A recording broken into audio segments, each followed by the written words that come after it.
brain is one of the most important organs in the human body that carries out a wide range of functions. However, what one fails to recognize is that the brain is also the world's biggest pressure cooker.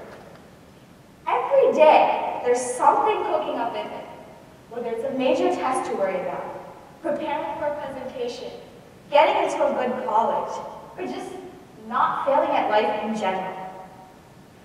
So what I just shared with you is actually an excerpt I wrote for my AP language class during a time when I felt stress like never before.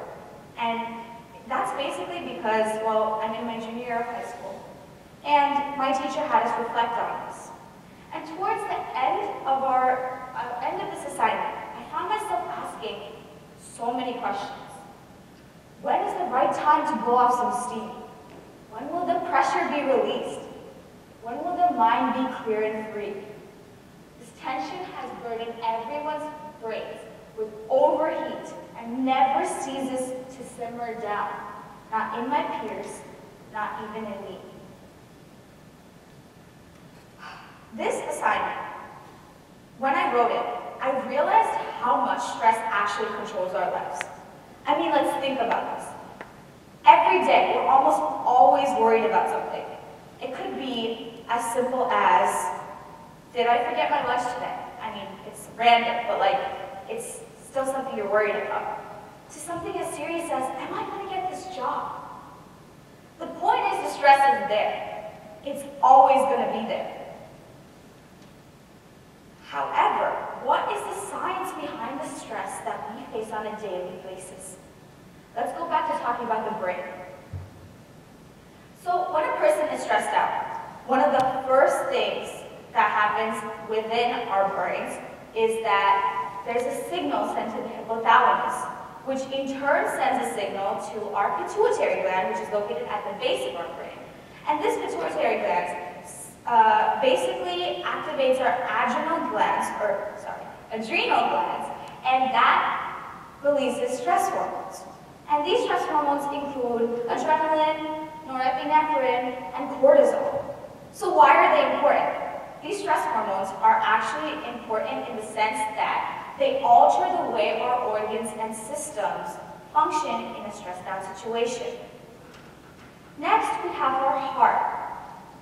When a person is stressed, one of the first symptoms that they face is the beating of their heart. It's like about to come out of your chest sometimes, like you're sitting in front of a test and you don't know the answer to that question, and your heart is just thumping really, really fast. What is actually happening there? That's your body's way of trying to release enough blood flow throughout the body in order to circulate enough oxygen to our muscles, to other organs. So also, when the oxygen is being delivered to our muscles, they begin to tense up. We also have our liver, which is releasing blood sugar, which helps fuel energy. But as I said, our body needs energy for all of this to occur.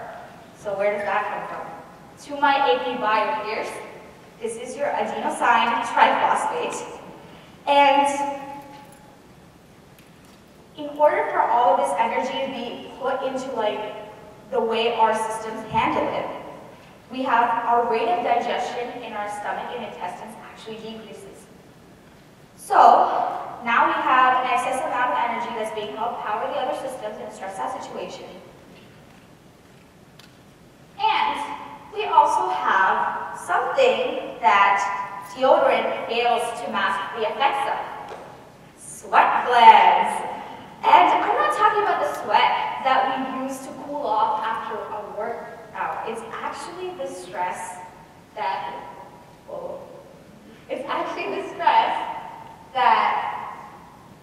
deodorant fails to mask the smell of, and also it excretes body odor. Okay, I don't want to keep talking about sweat because that's just disgusting and it's making me uncomfortable. So, why did I just bore you with all of this science behind stress? Well, it's actually said that when you learn about the bodily processes that happen when a person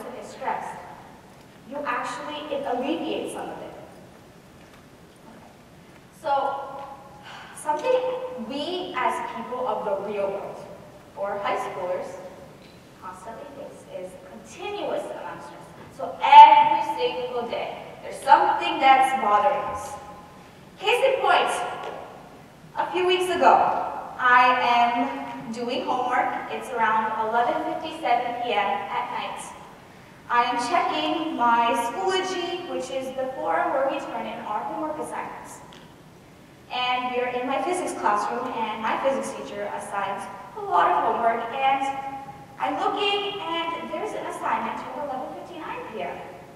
And I completely lost track of it. The next 2 minutes, I completely forgot what my head was in a state where I could not think. I was hyperventilating, I was sweating, I could not think. And in those 2 minutes, I got nothing done. That homework assignment was a 0 in the grade book.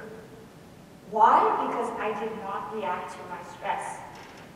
Okay. A few hours later, it is now 3 a.m. We are still at the homework run.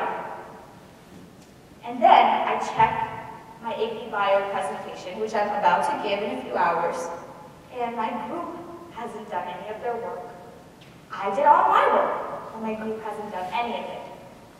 Instead, I am the one that's stressed. The point I'm trying to make here is that stress is always going to be there. But rather than succumbing to the mental breakdowns that ensue, we have to learn to deal with it. Because it's always going to be there. But what are you going to do about it? Okay, let's start with a basic change in mentality.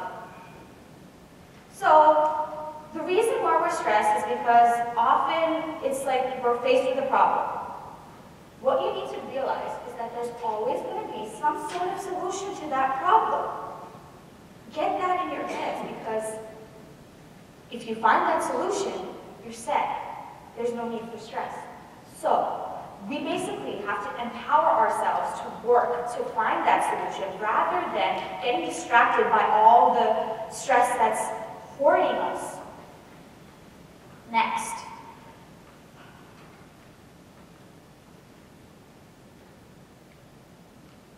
We could also talk to people that we love. Now, it could be anyone. As high schoolers, it could be your teachers, your parents, your guidance counselor, your dog, your siblings. I don't know, maybe it's that stuffed animal that you have that you secretly wish no one knew about, but you're like hiding under your bed, but like you have that thing that you talk to. It just has to be something, a confidant there to listen to you, to talk you through your problems. Because when you talk about something that stresses you out with the people that you love, it actually reduces your stress levels. Studies have shown that talking to people that you love releases a stress reliever known as oxytocin. And this is especially relevant to women, but it relates to everyone in the sense that having social ties is incredibly important to the well-being of the mind.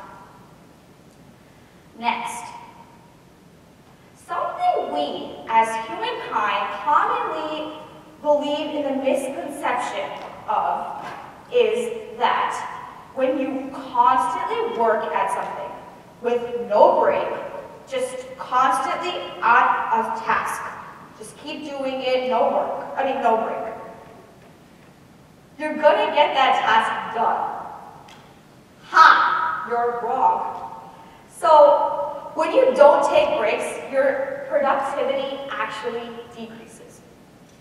All of that time that you spent working into something, the quality of your work is actually now reduced. And also, you're going to end up spending more time on that assignment or whatever it is that you're doing. But at the same time, don't procrastinate. Don't put things off until the night before like I did, although that was just me not, paying attention to my assignments. But don't procrastinate and put things off until the last minute, because that's just another cause for unnecessary stress. You have to find that balance between procrastination and working too hard at something. Finally, everyone should go and exercise. Hit the gym! Something that I'm not a big fan of, as you can see. And so, it's actually proven that exercise is a good way to get rid of the stress that we face. Why is that? When you physically exert yourself, your mental stress decreases. Other benefits of exercising include a better quality of sleep, which is something we as high schoolers barely get, but it's okay. And we also, it also helps raises our self-image. It gives us the confidence to fight that stress that we constantly have to face.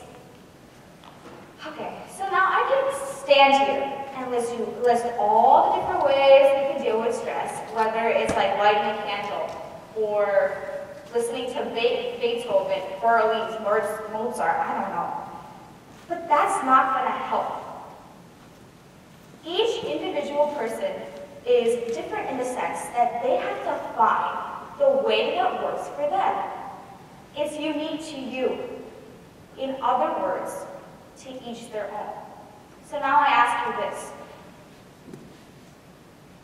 What stresses you out? And what are you going to do about it?